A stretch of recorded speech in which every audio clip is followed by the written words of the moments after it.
Single parent ka.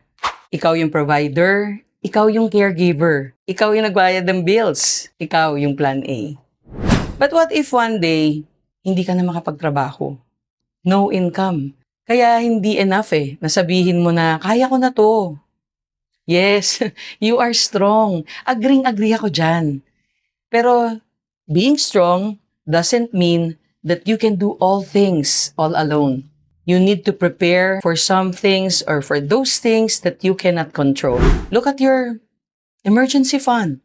Tingnan mo yung iyong health protection. Look at your life insurance. At of course, yung educational plan ng anak mo.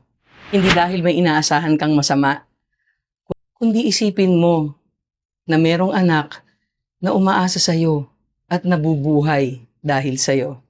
Hindi mo kailangan gawing complicated to ha. You just need to be prepared.